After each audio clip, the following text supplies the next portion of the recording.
Who says yes? Hands up. Who says no? The noes have it. We move on. No, you can't.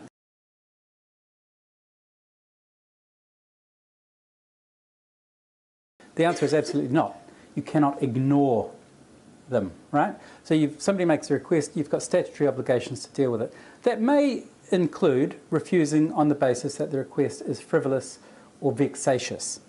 So many repeated requests could get you to that point. The mere fact that they have asked before is not enough to reach that threshold. Sometimes we see a request made to an employer and answered in full, and 3 months later another request made to the employer, and they go, well, we did this and it's costly and blah, blah, blah. And the answer might be, well, yeah, I had that employment advocate and they were useless and we've fallen out and they're keeping the file, or they've destroyed the file or whatever. So, there's a legitimate reason. So you need to assess those. Certainly the Privacy Act is not there to enable people to simply interfere with your business by making repeated requests.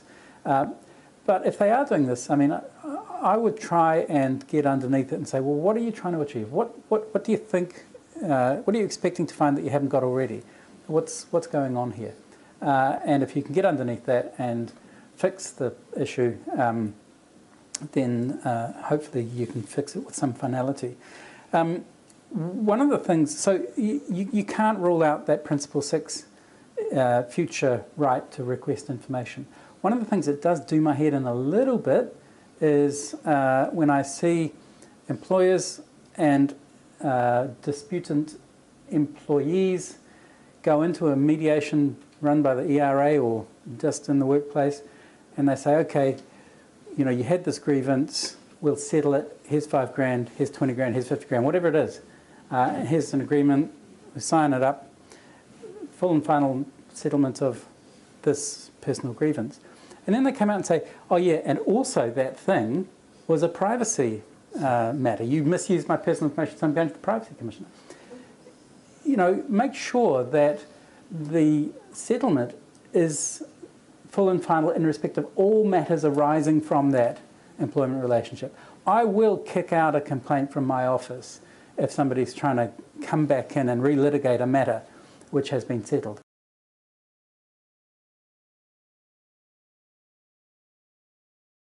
Well, subject to the point that's quite rightly been made about the Public Records Act, I would say, yeah, it is something you can agree to. Is it something you should agree to? I'd be pretty reluctant to advise a client in my former capacity as lawyer to agree to destroy all records. We don't have a right to erasure in New Zealand law. It is something that I've asked the Parliament to consider. Sometimes mischaracterised as a right to be forgotten. It tends to send people screaming for the hills, thinking about their, interfering with their God-given right to Google everyone. But a right to erasure would strengthen people's ability to make a request such as this, and then an employer would say, okay, do we have a legitimate reason? At the moment, there's no ability to assert a right to delete or remove information.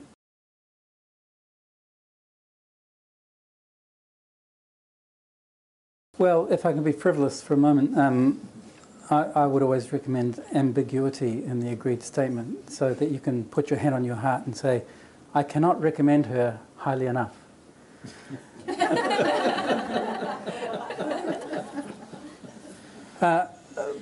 But look, again, I think playing a straight bat.